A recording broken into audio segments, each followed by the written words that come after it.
വചനത്തിൻ വഴിയേ സ്വർഗ്ഗത്തിലെത്താം. ആമേൻ, ആമേൻ.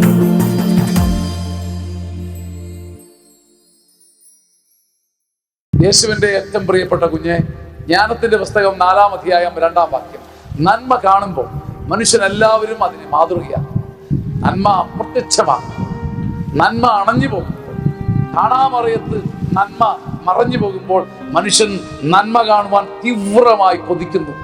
എല്ലായ്പ്പോഴും എപ്പോഴും നന്മ വിജയ കിരീടമണിഞ്ഞ് മുന്നേറുന്നു. നീ എന്ത് മനസ്സിലാക്കുന്നു കുഞ്ഞെ? നീ എന്ത് മനസ്സിലാക്കുന്നു? നല്ലവനായി ഈ കാലഘട്ടത്തിൽ ജീവിക്കാനാവില്ല എന്ന് എല്ലാവരും പറയുന്നു. ഇങ്ങനെ നന്മയൊന്നും ചെയ്ത് ഈ കാലഘട്ടത്തിലൊന്നും ജീവിക്കുക സാധ്യമല്ല.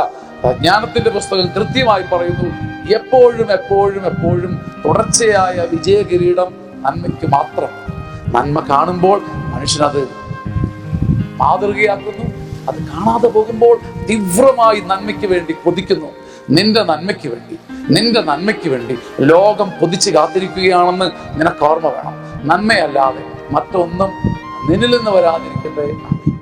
ആമേൻ, ആമേൻ.